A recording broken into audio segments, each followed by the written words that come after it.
Nous allons parler d'une histoire absolument rocambolesque, l'histoire d'un débarquement qui ringardise l'utilisation des armes traditionnelles, les drones et compagnie dans cette guerre en Ukraine, puisqu'il s'agit cette fois, Émilie, de l'utilisation par un commando ukrainien du jet ski. Et oui, c'est une opération en mer spectaculaire qu'on n'avait encore jamais vue jusqu'à présent. Tout a été filmé grâce à ce drone. Alors, les images ont été tournées la nuit dernière, mais c'est vrai qu'elles sont en noir et blanc. C'est parce que c'était tourné en caméra nocturne. L'image est complètement inédite. On y voit 8 Ukrainiens qui s'approchent à toute vitesse des côtes de la Crimée. Ils sont à bord d'un jet ski, vous l'avez dit. Oui, vous avez bien entendu, un scooter des mers. Alors, S'ils sont 8, ils sont sur plusieurs scooters des mers alors. Absolument. Ouais. Ah oui. Ouais. Allez, on les voit là. Oui. Voilà. Ils sont 8, en tout, on les a bien comptés. Où a eu lieu cette opération complètement dingue? On va vous montrer sur une carte. On est sur la côte est de la péninsule de Crimée, qui, on le rappelle, est annexée par la Russie légalement depuis 2014. Le commando ukrainien est parti, regardez, de Vilkovo. Il a parcouru 200 km. 250. 250 précisément, merci, pour atteindre donc la côte est de la Crimée. Et revenons-en à nos jet skis, on va se rapprocher pour un peu mieux voir. Ils transportent chacun 2 personnes. Donc il y a 16 personnes en tout qui arrivent sur les côtes de Crimée. Les soldats coupent le moteur. L'un des passagers descend dans l'eau pour pousser le jet ski. C'est vraisemblablement pour ne pas se faire repérer, pour qu'on n'entende pas les jet skis arriver au bord. Et la suite de la vidéo, la voici. Regardez, ce sont les soldats ukrainiens qui brandissent le drapeau sur la péninsule. Écoutez. ГУРМО здійснило чергову висадку на Крим. Крим буде українським або безлюдним. Voilà, alors bien sûr c'est quelque chose de tout à fait extraordinaire, on pourrait s'en réjouir, malheureusement l'affaire s'est plutôt mal terminée, puisqu'une partie de ce commando a été interceptée par les forces russes, mais ça n'est pas le premier débarquement qu'il y a eu, comme ça en Crimée, il y en a déjà eu 2 autres, je ne sais pas si on a en régie les images qu'on peut nous passer, notamment d'un débarquement qui a eu lieu le 24 août de cette année, en Crimée, les voilà, regardez, voilà, ils étaient venus à bord de semi-rigides, et ça c'est le 11 septembre, des Ukrainiens qui s'étaient, me semble-t-il, emparés d'une plateforme pétrolière en haute mer. Donc il y a des opérations un peu commando, un peu partout. Mais le coup du jet ski, c'est la première fois qu'ils nous font ça. Qui veut réagir? Qui a suivi ça? Samantha? Moi, je vais être un peu rabat-joie, finalement, avec ma réaction, parce que c'est super, ça fait des belles images, c'est un beau symbolisme, mais il y a quand même eu des morts. L'Ukraine, aujourd'hui, ne peut pas se permettre de perdre des hommes. Et je trouve que le bénéfice-coût d'une opération pareille, même si ça fait du bien au moral, ça montre qu'on a mis un drapeau, mais finalement, ils vont pas reprendre la Crimée comme ça. Personnellement, je trouve que c'est un petit peu gaspiller des hommes ou gaspiller des opportunités, même si donc il y a eu des morts, il y a eu un prisonnier en plus. Oui, on va l'entendre, le prisonnier. Donc, il a été filmé, enregistré par les Russes. On va voir. Si vous voulez, j'ai l'impression un petit peu les jeunes garçons qui s'amusent pour planter des drapeaux. Non, ça m'entend, on peut pas dire ça. Non, mais attendez. L'Ukraine aujourd'hui peine avec sa contre-offensive. Elle perd beaucoup d'hommes, elle perd des moyens. Non, moi je trouve qu'il ne faut pas gaspiller des vies comme ça pour des coups de théâtre. Peut-être. Non, mais attendez. Je trouve que l'opinion émise à l'instant par Samantha est importante. Bien sûr. Le côté panache et après moi le déluge, c'est aussi quelque chose qui n'a pas beaucoup de rationnel pendant une guerre. Cette opération ne sert à rien. Non, mais ils l'ont pas décidé sur un coup de tête. Bon, alors, Anne, puis le général Richoud. En un mot, moi, je ne suis pas à même de juger si cette opération est militairement bonne ou pas. Je ne m'y risquerai pas. Personne n'est dans la tête de... Si, parce que vous pouvez vous juger, parce qu'ils sont venus, ils ont planté un drapeau, ils sont repartis, il y a des morts. Mais non, pas que pour ça. En un mot, moi je voudrais dire que voilà, ils n'y arrivent pas par le nord, par la terre, ils n'y arrivent pas par la terre, donc ils essayent de montrer un autre harcèlement. On a vu le harcèlement par les cieux et par les drones, et puis il y a le harcèlement par la mer. Effectivement, c'est pas comme ça qu'ils vont désoccuper la Crimée complètement comme ils le disent, mais c'est comme ça que ça donne des images, effectivement, des Ukrainiens qui redonne le drapeau ukrainien en Crimée. Les amis, je vais vous donner la parole, vous allez la voir, mais celles et ceux qui nous regardent brûlent de savoir comment ce débarquement jet ski en Crimée par des jet skis ukrainiens s'est terminé. Quelle est la suite de l'histoire ? Ce qui est sûr, c'est que l'opération s'est mal terminée pour les Ukrainiens qui ont mené justement cette incursion. Peu après cette vidéo, le commando a été repéré par l'armée russe qui a tiré des coups de feu. Il y a eu des combats très violents. Le porte-parole des renseignements militaires ukrainiens rapporte qu'ils ont perdu certains soldats. On ne sait pas combien précisément. Une partie du matériel du commando est tombée aux mains des Russes. Il a été publié par les médias de Moscou. Donc il y a le drapeau, les fusils, un jet ski, un talkie-walkie et surtout, vous le disiez Samantha, un soldat ukrainien a été fait prisonnier. Ça, c'est ce qu'on a appris aussi. La Russie dévoile même une vidéo de son interrogatoire. Regardez ce qu'il raconte. Évidemment, il a été flouté puisqu'il est prisonnier. Écoutez. Quel est votre grade? Soldat, simple soldat. Quel était le but de votre sortie? Le but de la sortie était de mettre un drapeau et de dire qu'ici, la direction principale des recherches est entrée en Crimée. Quel itinéraire avez-vous emprunté? Comment êtes-vous arrivé ici? Nous sommes partis de la région d'Odessa, du village de Vilkovo. Quel était votre moyen de transport? Des jet skis et un bateau. 5 jet skis et un bateau. Combien de personnes étaient présentes? 16 au total. Donc, comme le convoi, comme c'est prévu, nous avons flouté le visage de ce soldat ukrainien. Bon, il donne le minimum d'informations. Il dit qu'il est simple soldat. Bon, il est peut-être officier. Mais malgré tout, général, est-ce qu'on ne pouvait pas se dire qu'il y avait d'autres objectifs, comme détruire des infrastructures? Bien sûr. Alors, d'après ce que moi j'ai lu, il y avait des infrastructures de guerre électronique. C'est-à-dire que la cible réelle, c'était un radar. Donc, c'est une cible militaire tout à fait légitime. Et envoyer 16 commandos, mais comme faisaient les SAS pendant la guerre, ils venaient même au large des côtes françaises, en kayak, etc. Enfin, ils ont coulé un bateau dans le port de Bordeaux comme ça. Voilà. Un bateau allemand. Oui. Un bateau allemand, oui, avec des kayaks largués en sous-marin au large, vous savez, de l'estuaire de la Gironde, et puis ils ont remonté la Gironde et ils ont coulé un sous-marin, un bateau allemand comme ça. Et là, c'est une cible à haute valeur ajoutée, c'est-à-dire un radar, c'est-à-dire de la guerre électronique, c'est ce qui permet de déceler les forces ukrainiennes. C'est une cible tout à fait légitime. C'est-à-dire que, avant de dire que c'est du gâchis, qu'on a gâché des vies humaines, effectivement, ce qu'il faudrait savoir, c'est si ils ont réussi à anéantir cette cible, ou bien si elle était au moins endommagée. Donc, vous apportez un élément nouveau pour la compréhension de ce dossier. Ces 16 soldats ukrainiens, commandos ukrainiens qui ont débarqué en Crimée, ne faisaient pas qu'un acte de panache symbolique en plantant un drapeau, comme on l'a vu sur ces images.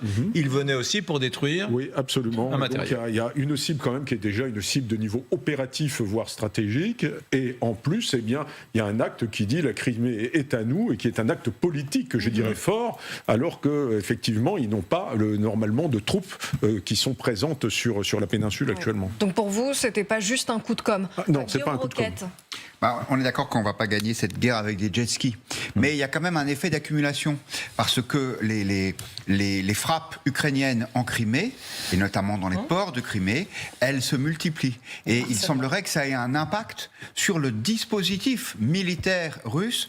Alors, je l'ai vu sur deux think tanks américains, mais je n'ai pas vu la confirmation par l'Ukraine. Mais il semblerait qu'il y ait une partie de la flotte russe à Sébastopol. Alors moi j'ai lu 3 sous-marins de 15 kilos, 2 frégates et un patrouilleur qui seraient partis de Sébastopol, et on voit des photos satellites. Ils ont reculé. Pour aller de l'autre côté du pont de Kerch. À Novorossiysk.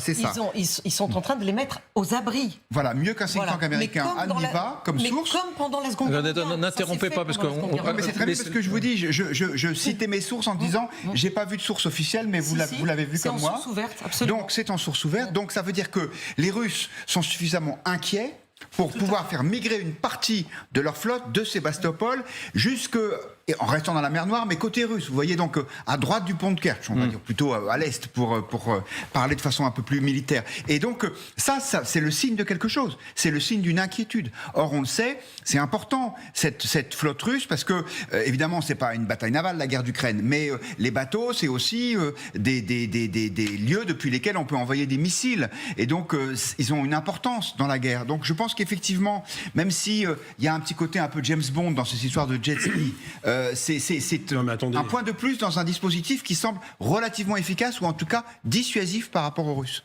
Non mais attendez, quand on écoute les experts militaires, ils sont pas en train de faire des clips pour la télévision russe. Enfin, un petit peu quand même. Non, mais évidemment. Il faut un clip. La preuve, c'est qu'on le voit. Non, mais la preuve, c'est qu'on le voit. Pourquoi on le voit ? C'est parce que le front dans le Donbass ne bouge pas.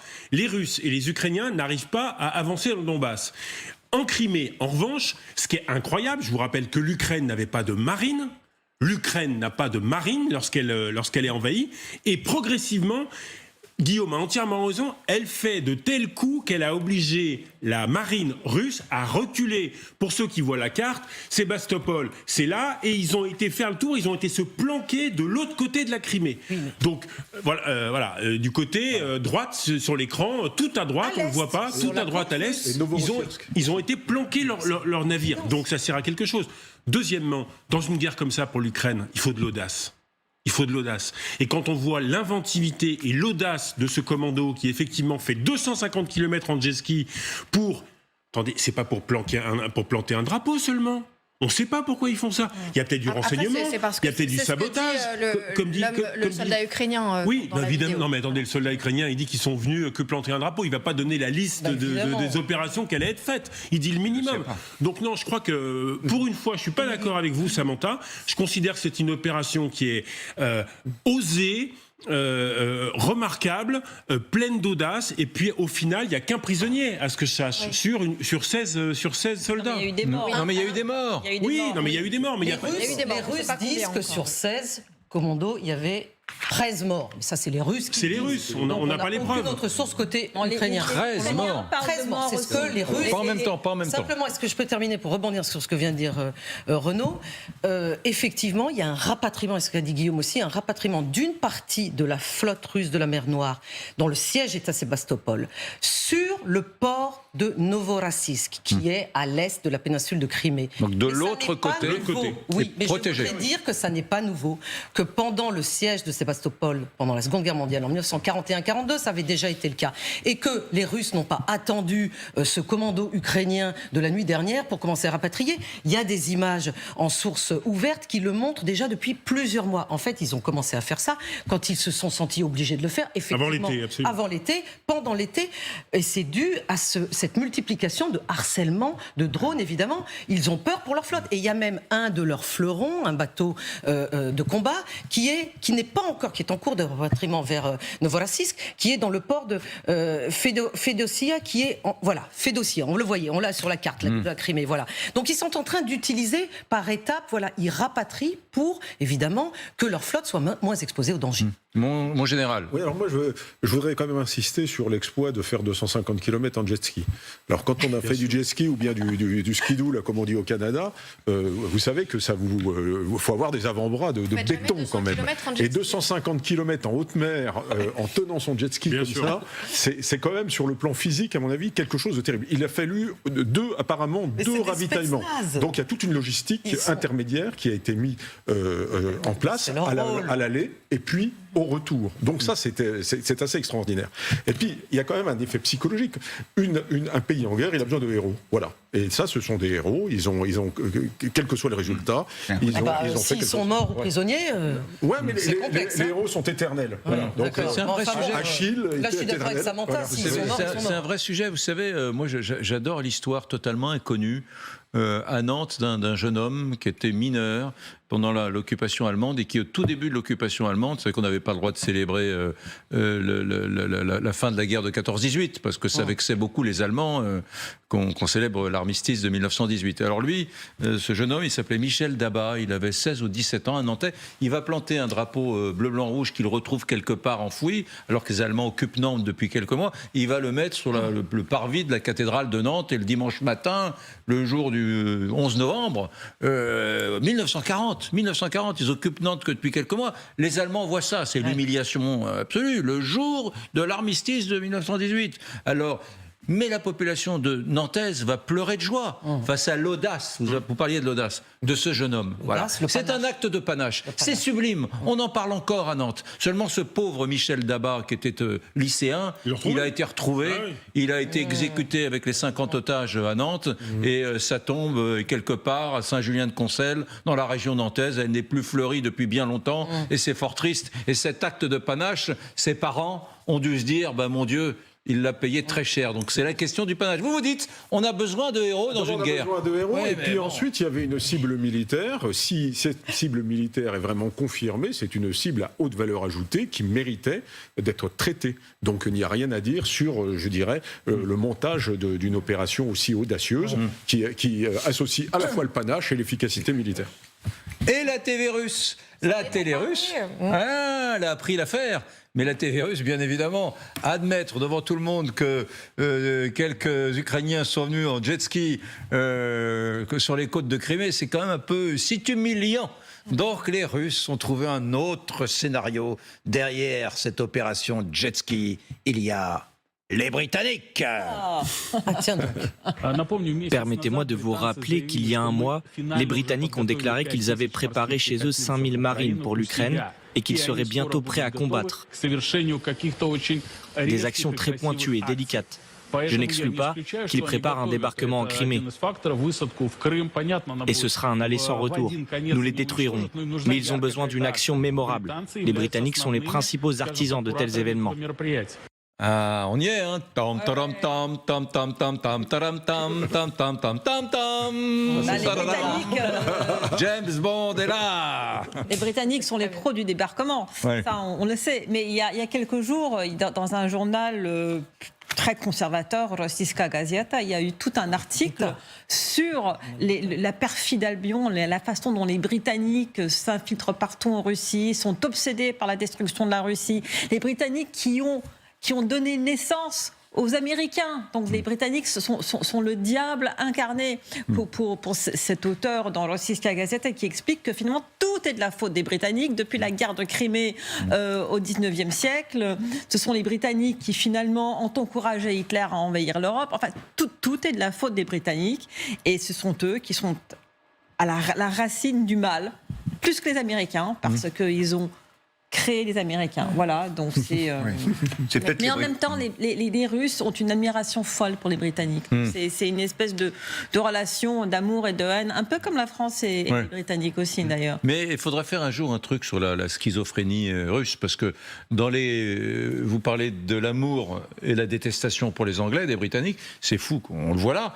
Mais enfin, moi, je me souviens des commémorations de la bataille de Waterloo en Belgique. Chaque année, des centaines de milliers de passionnés de Napoléon convergeaient de l'Europe entière.